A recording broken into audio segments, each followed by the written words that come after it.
Fueron unos inadaptados, unos rebeldes arrogantes. Pusieron en evidencia la sabiduría convencional. Y cada uno de ellos concibió una visión radicalmente nueva del cosmos. Galileo Galilei, Isaac Newton, Albert Einstein y Stephen Hawking. Todos ellos tuvieron una vida agitada, cargada de grandes triunfos y humildes fracasos.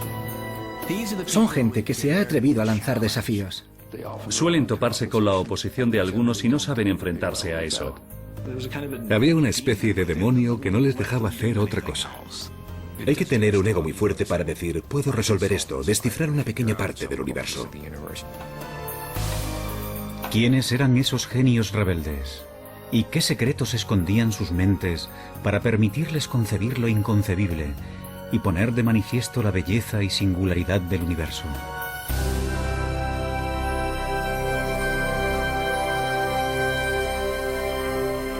Mentes brillantes. Los secretos del cosmos. En la Europa del siglo XVI existe una certeza que las generaciones posteriores no podrán más que envidiar. Todo el mundo sabe que la Tierra es el centro del universo. Pero esa visión tan alentadora de nuestro mundo se está empezando a resquebrajar. Y uno de los principales causantes de ello es el autoproclamado genio Galileo Galilei. Galileo era un hombre engreído que tenía su carácter. Esa clase de persona que tiene amigos muy íntimos y muchos enemigos. Tenía un ingenio muy agudo, una mente privilegiada, y eso le permitió examinar algunos de los misterios más recónditos del universo. Ese científico ambicioso, demasiado seguro de sí mismo, le dará un vuelco al mundo, aunque pagará un precio muy alto por ello.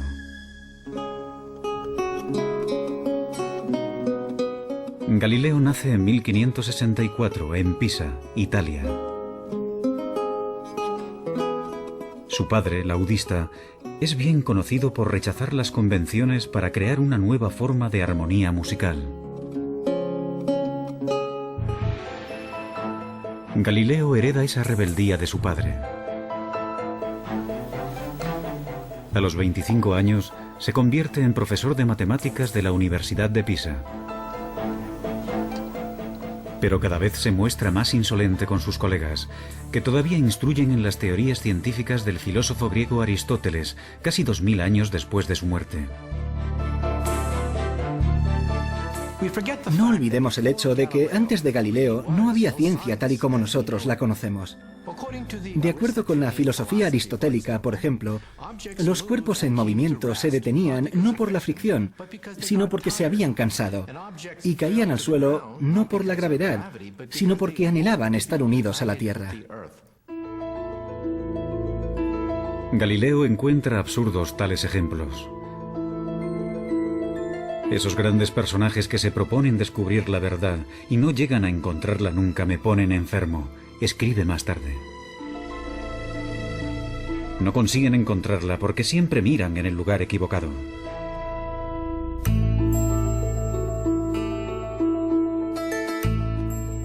Galileo está a punto de frustrar una creencia milenaria.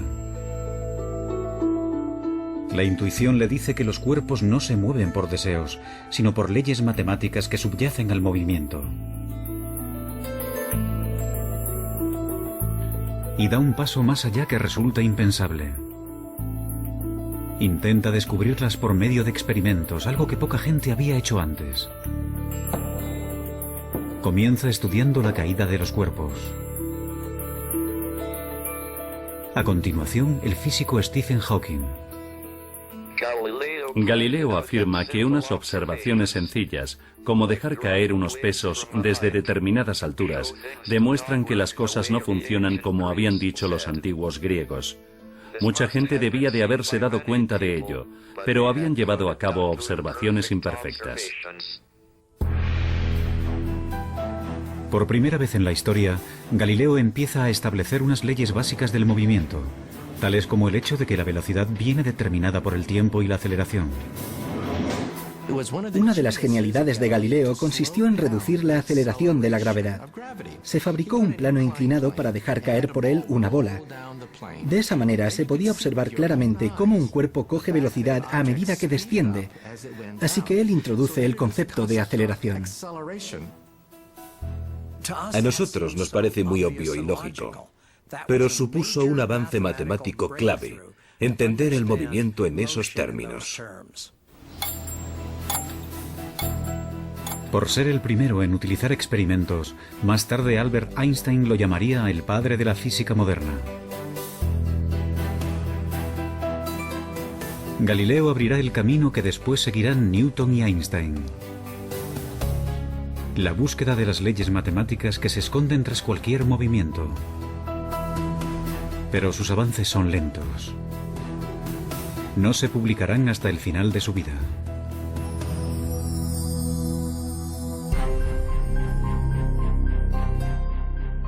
A los 45 años, Galileo continúa siendo un matemático mal pagado. Pero la ambición y la arrogancia le catapultan pronto a la fama y también a su perdición. En 1609, Galileo oye hablar de un catalejo, un aparato como de juguete que hace que los objetos distantes parezcan cercanos. Decidido a sacar provecho del invento, aprende rápido a fabricar lentes. En pocas semanas, llega a Venecia con un telescopio que presenta como su propio invento. Impresiona de tal forma a la marina veneciana que sus superiores le doblan el salario. Galileo no se molestó en decirles que aquel instrumento ya se estaba presentando y vendiendo en muchos otros lugares. De hecho, se llevaron una gran desilusión al descubrir que no era un invento exclusivo de Galileo. Pero, bueno, tampoco se le puede reprochar nada, simplemente fue un buen negociante. Para el librepensador que era Galileo, el telescopio también ofrece la posibilidad de plantear cuestiones que otros no se atreven ni a nombrar. 60 años atrás, el astrónomo Copérnico había propuesto la idea radical de que la Tierra gira alrededor del Sol. Pero Copérnico contaba con escasas pruebas para su teoría. Una teoría que contradice pasajes de la Biblia. En la época de la Inquisición, tales especulaciones se consideran herejía.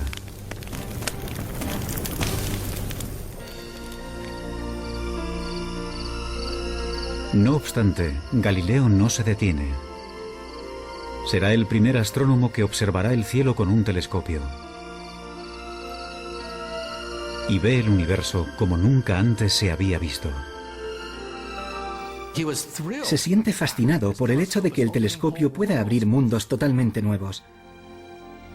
Realiza dibujos y diagramas con la sensación de que no lo hace lo suficientemente rápido.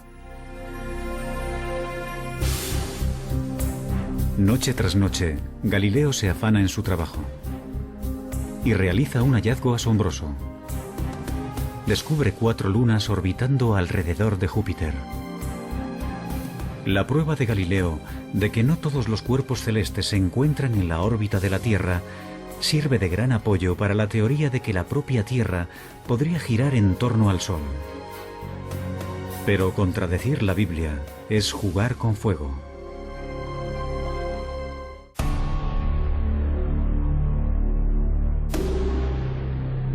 Galileo se muestra impaciente ante aquellos que ponen en duda sus nuevas teorías. Él ha visto el universo de una manera nueva, con sus propios ojos. ¿Cómo puedo hacer esto sin que suponga una pérdida de tiempo?, escribe, cuando esos peripatéticos a los que hay que convencer se muestran incapaces de seguir el más simple y fácil de los argumentos. Galileo utilizaba su ingenio mordaz para atacar a la gente, y eso no le proporcionó muchos amigos. En 1615, a los 51 años, Galileo acude a Roma para exponer su caso. Y puede que ese fuera su mayor error. La Iglesia le ordena dejar de dar lecciones sobre que la Tierra gira alrededor del Sol. Pero Galileo vuelve a tentar a la suerte. 9 años más tarde, solicita que vuelvan a escuchar su caso.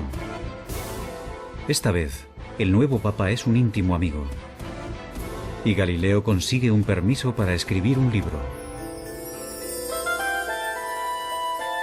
Siguiendo su costumbre de desdeñar a los oponentes, Galileo escribe un diálogo en el que personajes vagamente disfrazados ofrecen argumentos a favor y en contra de su teoría.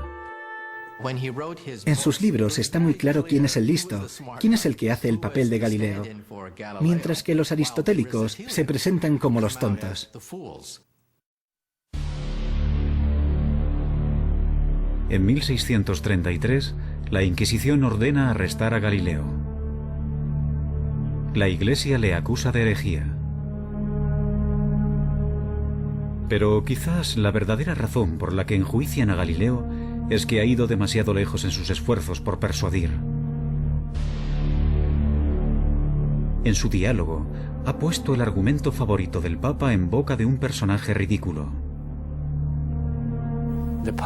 Gente cercana al Papa le advirtió de que en su libro Galileo había intentado que pareciera un estúpido.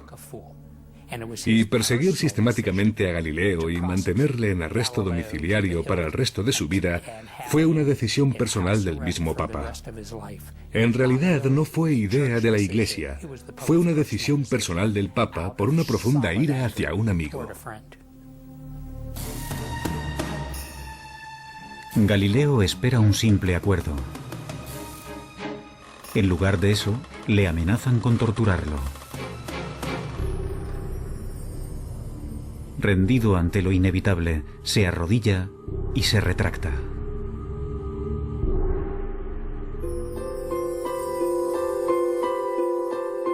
Durante sus últimos 8 años de vida, Galileo vivirá bajo arresto domiciliario. Es un hombre destrozado. Su defensa de que la Tierra gira alrededor del Sol le hará eminentemente famoso. Pero para los científicos que le suceden, su mayor logro es otro.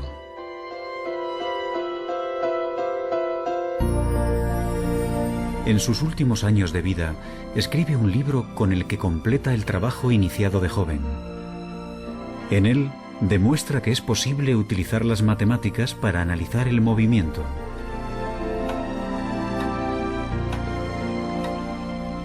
Irónicamente, el año en que fallece Galileo, a 1300 kilómetros de distancia, nace un niño que completará sus ideas. También será uno de los científicos más extraños de todos los tiempos.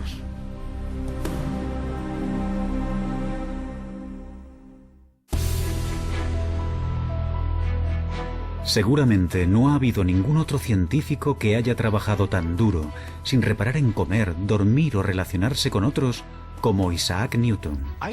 Isaac Newton fue una figura mucho más oscura.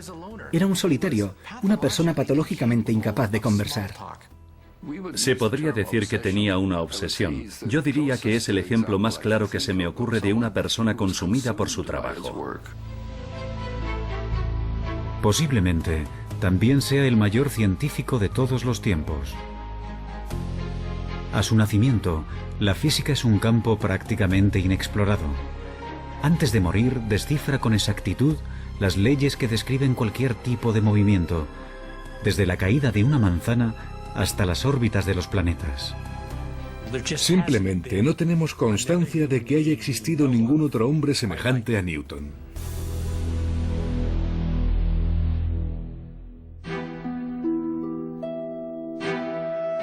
En 1642, Isaac Newton nace en un pueblo remoto de Inglaterra. La suya será una infancia desdichada.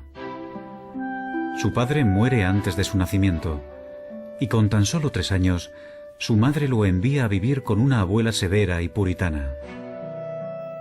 Cuando su madre se volvió a casar y lo dejó con su abuela, Newton se sintió traicionado y solo. Y yo creo que nunca superó aquello. Más tarde escribirá que, entre sus pecados de la infancia, se incluye amenazar con quemar a su madre y a su padrastro en la casa de estos.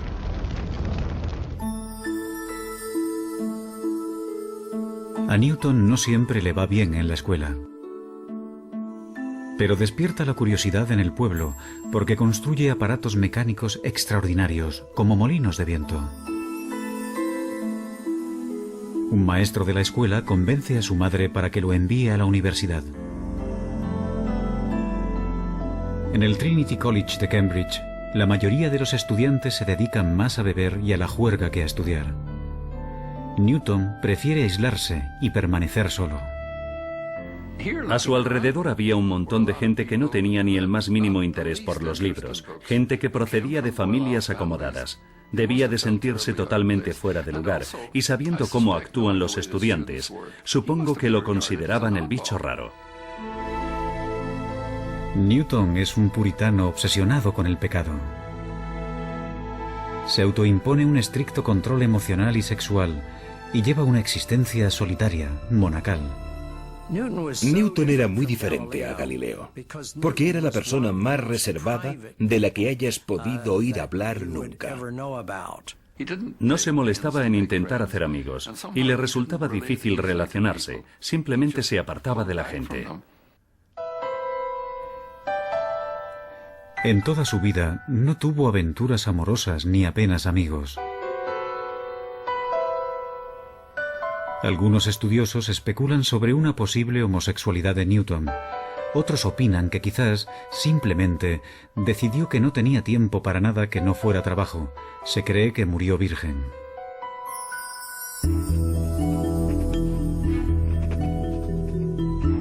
En la facultad, Newton dedica toda su pasión a los estudios. Como a Galileo, las matemáticas le fascinan.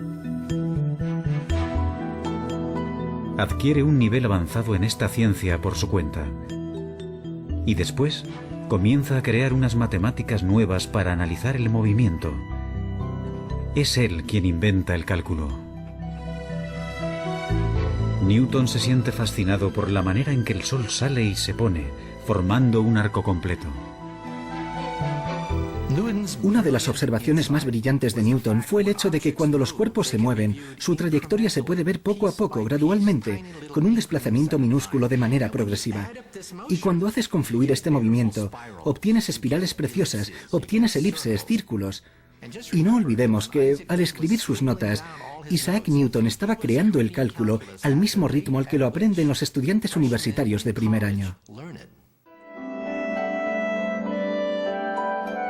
Si lo hubiera compartido con alguien, habría obtenido el reconocimiento de ser el mayor matemático de Europa.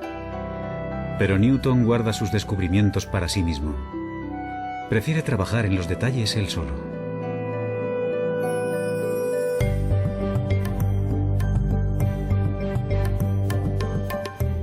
Algunos años después, a los 24 años, Newton está viviendo en casa de su madre.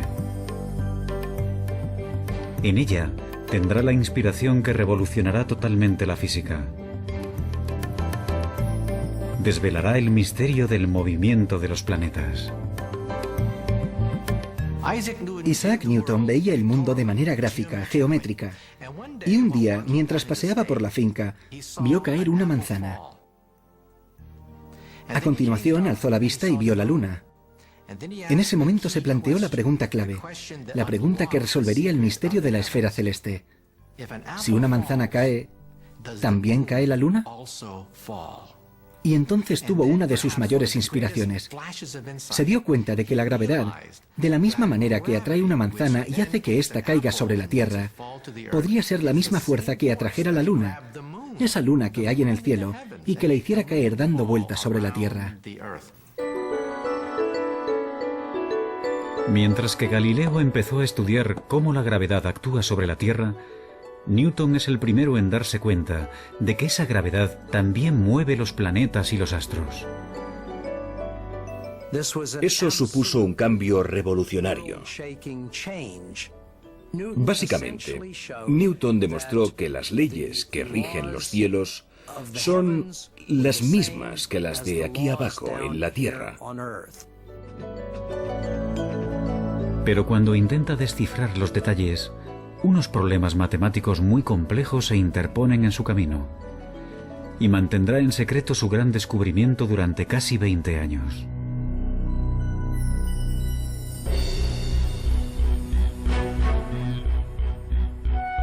Pronto Newton se convierte en profesor de matemáticas en la Universidad de Cambridge. Sus responsabilidades docentes son reducidas y pasa las 24 horas del día investigando en el campo de las matemáticas y la física. Sus colegas no tardan en reparar en su genialidad, así como en su extraña y esquiva naturaleza. En 1672, gracias al invento de un nuevo telescopio, Newton es admitido en la Royal Society, la asociación inglesa de los científicos más destacados.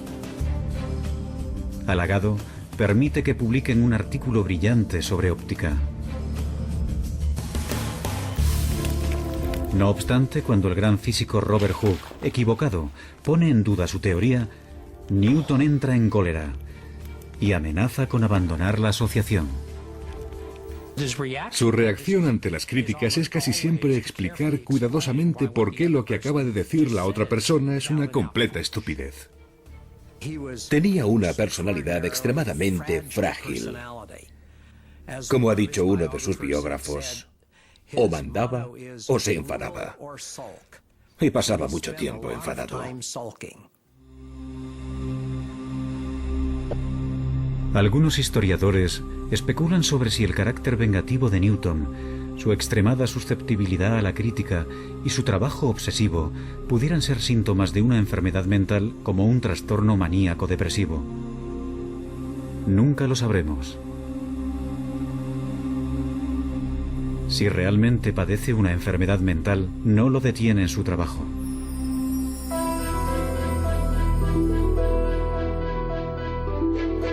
A los 42 años, le piden que resuelva un problema que mantiene desconcertados a los mejores físicos de Inglaterra. ¿Cómo describir matemáticamente la órbita de los planetas alrededor del Sol? Invadido por la inspiración, Newton se encierra en su cuarto y comienza a trabajar en su gran obra maestra. Como a Galileo, le guía una fuerte intuición. Ahora se dispone a descifrar matemáticamente las leyes de la gravedad, una tarea que había iniciado en años anteriores. Durante casi 2 años, no se comunica apenas con nadie. El único ejercicio que realiza es pasearse por la habitación. Dormía muy poco y se pasaba 18, 20 horas al día trabajando. Se saltaba las comidas. Solo escribía. Tenía el poder de sentarse en la silla y no distraerse, concentrarse, obsesionarse con un problema durante años, sin parar, hasta que lo resolvía. Al final, Newton reaparece con una obra maestra que transformará el mundo, Los Principia. Puesto que es un simplista inquebrantable, Newton se centra en los fundamentos básicos. Desvela cómo la masa interactúa con la fuerza, la inercia y la aceleración.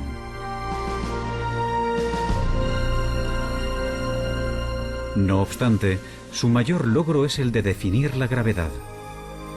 Es el primero que habla de esta como una fuerza que actúa a una distancia. Y consiguiendo avances matemáticos increíbles, Newton establece las leyes precisas que determinan el movimiento de todos los cuerpos.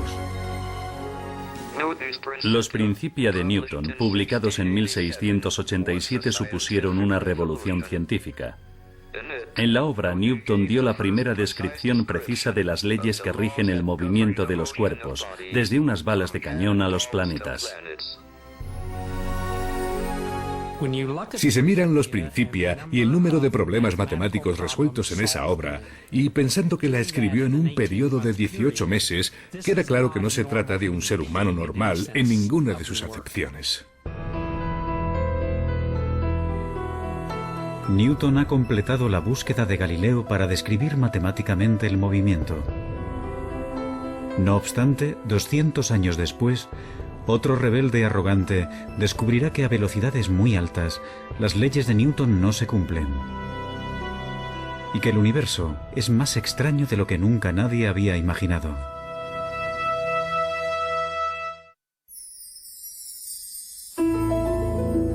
A los 16 años, Albert Einstein se plantea una pregunta muy simple. ¿Qué pasaría si corriera a la velocidad de una onda de luz? ¿La luz parecería estar quieta? Cuando vuelve a centrar su atención en esa imagen, menos de 10 años después, revoluciona nuestra concepción del espacio-tiempo.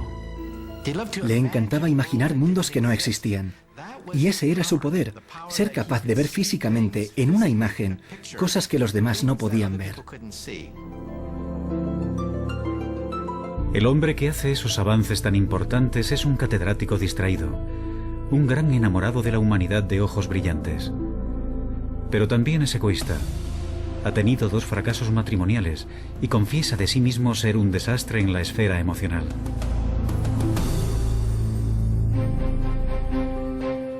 Albert Einstein nace en 1879, en el sur de Alemania, en el seno de una familia judía de clase media.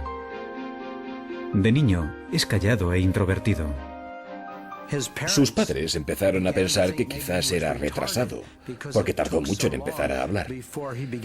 Pero simplemente, según parece, estaba muy ocupado pensando. De pequeño, le fascinan los rompecabezas y los juegos, y muestra una perseverancia notable. A los 9 años, construye una torre de cartas de 14 pisos de altura. Dicen que de niño estaba siempre al helado, así que los demás niños se burlaban de él. Vivía aislado en el mundo de los libros, en el mundo de las ideas. En 1896, con 17 años, Einstein es admitido en la ETH, una universidad politécnica de Suiza, pionera en investigaciones en todo el mundo. Como Galileo, es ingenioso y perspicaz, tiene sentido del humor y también es un rebelde. Einstein ha decidido convertirse en un físico teórico, pero siente que encuentra obstáculos en su camino. Su profesor de física, el señor Weber, no está interesado en las últimas teorías más vanguardistas sobre la luz y la electricidad. Aprueba los exámenes con los apuntes que le deja un amigo y se gradúa con unas notas muy normales. Su comportamiento no ha pasado desapercibido. Solicita algunos puestos de trabajo en universidades y todos se le deniegan. Una vez acabados sus estudios universitarios, Einstein se convirtió en un fracasado en todas las acepciones de la palabra. Su profesor, Weber, profesaba una gran antipatía por el joven Einstein. Le escribió cartas de recomendación que ahora sabemos socavaban sus oportunidades de conseguir cualquier tipo de puesto académico. Incluso antes de comenzar a trabajar de físico, su carrera como tal ya estaba acabada.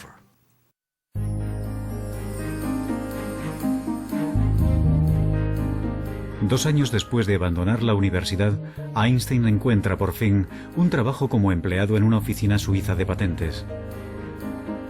El puesto no tiene nada que ver con la física teórica, pero ese trabajo, aparentemente sin porvenir, será su salvación. En Berna se establece como oficinista y a los 23 años de edad lleva una vida burguesa.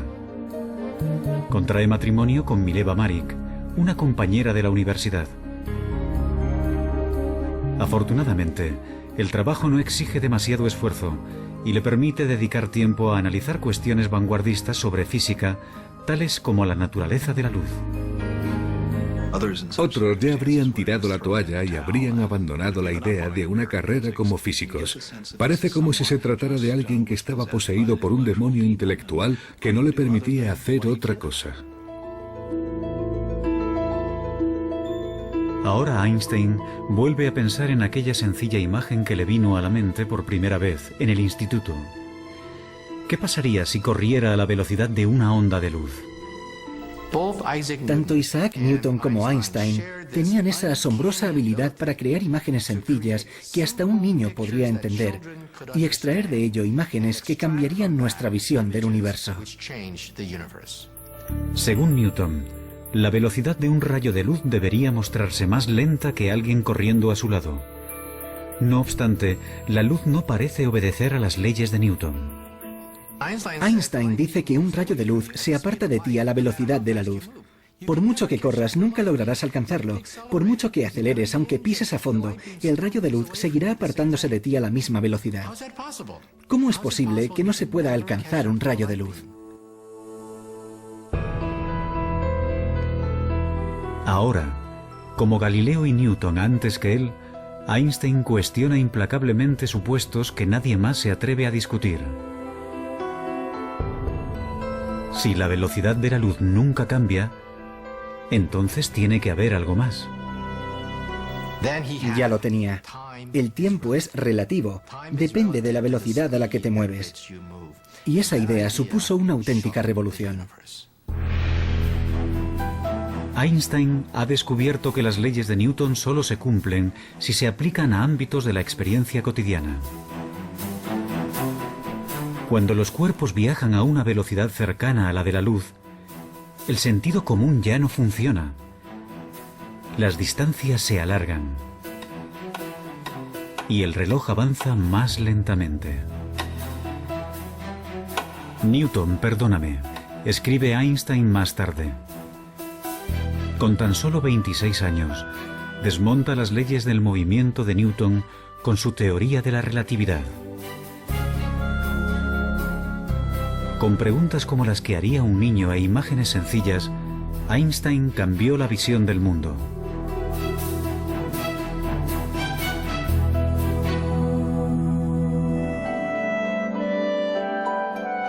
En 1907, Einstein aborda nuevos retos científicos. Pero unas cartas recién publicadas revelan un lado personal poco conocido. Mientras trabaja en su gran obra maestra, se encierra en sí mismo y sus más allegados sufren.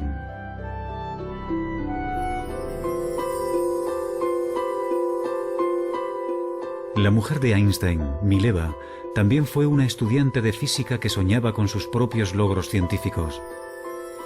Pero ahora, mientras que Einstein da clases y colabora con otros científicos, Mileva apenas lo ve. Teme estar perdiendo tanto a su marido como su sueño. Entonces, en 1914, Mileva descubre que tiene una adversaria en el ámbito sentimental, Elsa Lowenthal, prima de su marido. El matrimonio de Einstein está roto. Me encantaría tomarme una cerveza con Einstein, pero no le presentaría a mi hermana. Es como si las normas no le afectaran necesariamente. Einstein se casará con Elsa, que está dispuesta a cuidar de la casa con menos expectativas. El científico ha renunciado al amor en el matrimonio. La ciencia está por encima de todo.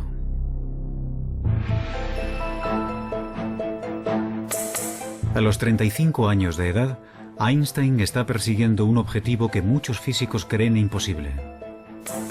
Su intuición le dice que debe de haber una teoría general de la relatividad, que también explique la fuerza de la gravedad. Como Newton, Einstein está obsesionado. Pasa años inmerso en unas matemáticas de una complejidad tremenda. Inseguro de si va por el camino correcto o es una empresa descabellada. Se pasaba años dándole vueltas sin parar a un problema. Se aferraba a él casi como a un perro que no suelta su hueso. Cuando estaba trabajando en la relatividad general, estuvo a punto de padecer una depresión nerviosa. Estaba tan concentrado que llegó a perder una enorme cantidad de peso. Porque no comía, se concentraba en los problemas de la misma manera que lo hacía Isaac Newton.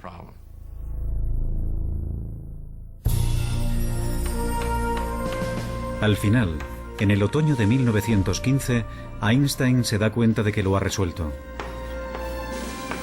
Su nueva visión es tan extraña que incluso a los físicos les costará entenderla. Demuestra matemáticamente que la masa y la energía curvan el espacio-tiempo. Un cuerpo inmenso como el Sol deforma tanto el espacio-tiempo que un planeta cercano se mueve a su alrededor con una trayectoria curva. Para Newton parecen atraídos por una fuerza. Pero eso es tan solo una ilusión. El mismo fenómeno se cumple en la Tierra. Los cuerpos, que parecen atraídos por una fuerza gravitatoria, en realidad están viajando por un espacio-tiempo deformado. La teoría general de la relatividad de Einstein cambió para siempre nuestras ideas sobre el espacio-tiempo. Es tan bonito que tiene que ser cierto. Einstein llega a una serie de ecuaciones que rigen la curvatura espacio-tiempo. Unas simples líneas describen el movimiento de las galaxias y el destino del universo. Los físicos, cuando miramos las ecuaciones de Albert Einstein, nos ponemos a llorar. Lloramos porque son increíbles. El hecho de que el movimiento de los cuerpos celestes, con todas sus curvas, curvaturas del espacio-tiempo y todo eso, se pueda resumir en una ecuación de 5 centímetros, es impresionante. Es increíble y precioso. Aunque Einstein continuará trabajando hasta el día de su muerte, a los 40 años ha completado su mayor obra.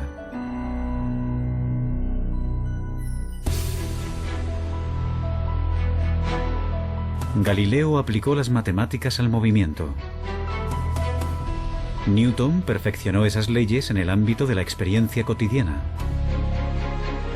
Pero la búsqueda de Einstein de una teoría más compleja reveló leyes que rigen todo el universo. Actualmente, otro rebelde brillante está intentando encontrar una teoría aún más amplia, una teoría que lo incluya todo.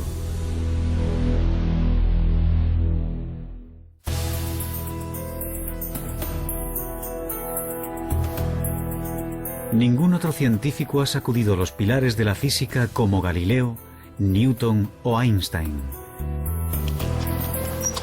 No obstante, entre aquellos que han ampliado las fronteras de la cosmología, se encuentra el que una vez fue un estudiante perezoso, Stephen Hawking. Actualmente, ocupa el mismo puesto de matemático en la Universidad de Cambridge que Isaac Newton. Nací 300 años después de la muerte de Galileo. Tengo el mismo puesto en Cambridge que tuvo Newton. Y trabajo en la teoría general de la relatividad de Einstein. De los tres, con el que más me identifico es con Galileo. Él se guió por su intuición y fue todo un rebelde.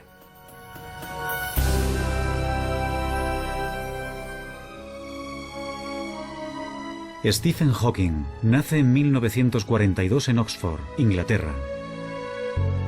Como Galileo, Newton y Einstein, de niño se siente fascinado por cómo funcionan las cosas.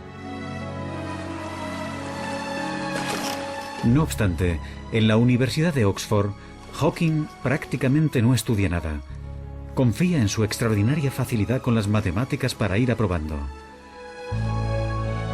Hawking pasa la mayor parte del tiempo saliendo con amigos y con su equipo de remo.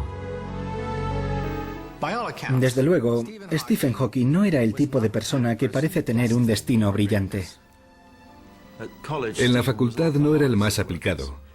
Él mismo dice que durante toda su etapa como estudiante en Oxford trabajó en total unas 1000 horas, lo cual supone 1 hora al día de media. Hawking se muestra aburrido y apático. Según parece, para él no vale la pena esforzarse por nada. Pero está a punto de desencadenarse una tragedia que convertirá un intelecto aburrido en una mente apasionada. En 1962, Stephen Hawking inicia sus estudios de posgrado en cosmología en la Universidad de Cambridge.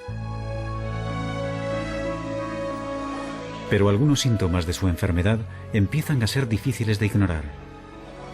Un ligero defecto del habla, problemas para servir una cerveza.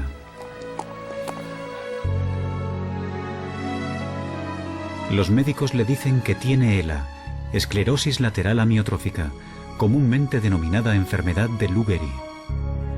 Las regiones del cerebro que controlan el movimiento se le están atrofiando. Y no tiene cura. El estudiante de 20 años sabe que su cuerpo sufrirá una parálisis. Con el tiempo, los músculos respiratorios se le agarrotarán y tendrá problemas respiratorios. Los médicos le pronostican tan solo 2 años de vida. Hawking cae en una profunda depresión. Cuando le diagnosticaron la enfermedad, Stephen no esperaba vivir más de 1 año o 2. No parecía que valiera la pena ni acabar el doctorado. Pero inexplicablemente, la enfermedad progresa más lentamente de lo que habían predicho. Conoce a Jane Wilde, la mujer que se convertirá en su esposa, y encuentra un propósito en la vida. Soñé que me iban a ejecutar, escribe. De repente me di cuenta de que había muchas cosas que valía la pena hacer si me concedían un aplazamiento.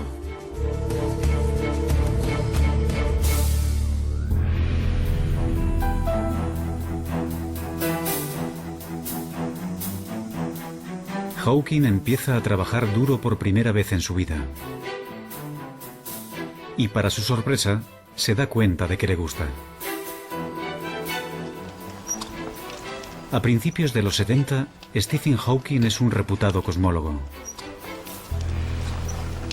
Está postrado en una silla de ruedas. No obstante, se muestra obstinado. Nada le impedirá llevar una vida normal. Tiene hijos y trabaja intensamente. Y está a punto de realizar un gran descubrimiento que desarrollará la teoría de Einstein en una dirección inesperada.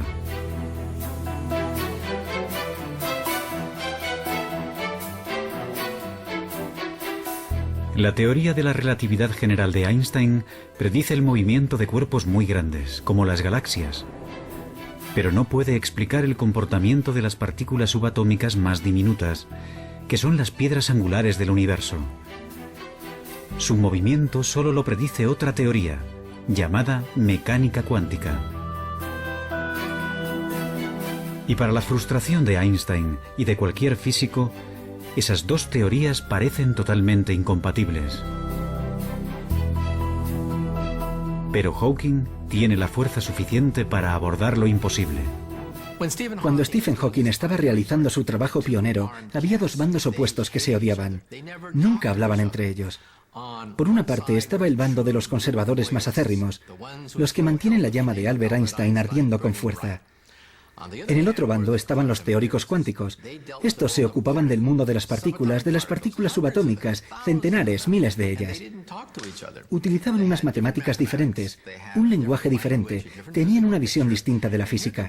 Y llega Stephen Hawking diciendo que va a intentar aunar los 2 bandos. Nadie había planteado algo así hasta entonces.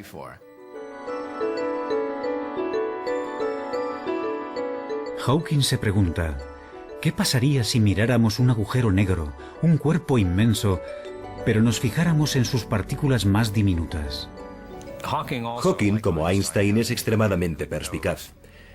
Tiene una intuición increíble para plantearse las preguntas clave y hacerlo del modo más adecuado. Los agujeros negros constituyen la predicción más extraña y radical de la teoría de la gravedad de Einstein. Teóricamente, cuando una masa se encuentra extremadamente concentrada, por ejemplo un astro comprimido en una bola de tan solo unos kilómetros de diámetro, el espacio de su alrededor se deforma tanto que la gravedad impide que algo se escape, incluyendo la luz. Un agujero negro es una región del espacio donde la gravedad es tan fuerte que la luz no se puede escapar. Es como una membrana de una sola dirección. Las cosas pueden entrar, pero nunca salir. Por eso se le llama negro. Ahora Hawking intenta algo que sus colegas asumen que es imposible. Utiliza las ecuaciones de la teoría cuántica para analizar lo que les pasa a las partículas atrapadas por la gravedad en los márgenes de los agujeros negros. Para entonces ya no puede escribir. Si fuera un científico de laboratorio, su carrera ya habría acabado hace tiempo. Pero Hawking apenas ha utilizado siquiera un telescopio. Y para la teoría, lo único que necesita es su cerebro. Como Newton y Einstein, Hawking tiene un gran poder de concentración. Revisa una y otra vez en su cabeza largas y enrevesadas ecuaciones, comprobando y revisando constantemente sus cálculos. Tiende a pensar a través de imágenes y suele comenzar con alguna idea que cree acertada. Así que parte de ella. Tiene que confiar en conocimientos clave y saltos lógicos para compensar el hecho de que no puede comprobar línea por línea. Tiene un empuje tremendo, una tremenda determinación para llegar al fondo de las cosas. Los resultados que obtiene dejan a Hawking estupefacto. Los agujeros negros no están completamente aislados del resto del universo, tal y como se pensaba hasta entonces. Sus márgenes emiten unas diminutas partículas, ahora denominadas radiación de Hawking. Los argumentos son tan convincentes que ahora todo el mundo está de acuerdo en que los agujeros negros tienen que emitir radiación de Hawking. La radiación lleva consigo energía y masa, de manera que el agujero negro se va desvaneciendo poco a poco hasta desaparecer. Hawking ha demostrado que, como el agua en ebullición, los agujeros negros se van evaporando lentamente. Y no menos importante es su descubrimiento de que hay un caso en particular en el que la relatividad general y la teoría cuántica se pueden combinar con éxito. Mi descubrimiento de que los agujeros negros no son completamente negros, sino que brillan como los cuerpos incandescentes, fue el primer ejemplo que depende tanto de teorías a gran escala como de otras de escala más reducida. Cuando se publicaron los resultados fue precioso. Fue una sensación muy agradable. Solo hablar de ellos era como saborear un caramelo en la boca.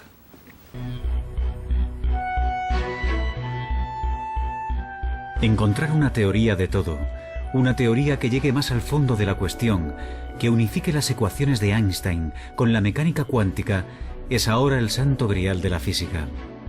Eso explicaría el origen del universo. Y Hawking ha creado nuevas esperanzas de que el rompecabezas definitivo se pueda resolver. El descubrimiento que hace Hawking sobre la radiación de los agujeros negros ha sido una pieza importante del rompecabezas, aunque todavía no sepamos cómo es el definitivo.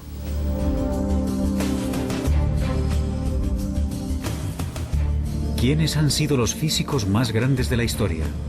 Unos patitos feos, rebeldes y distraídos, consumidos por una profunda intuición y sin temor a cuestionar los supuestos básicos más aceptados por todos.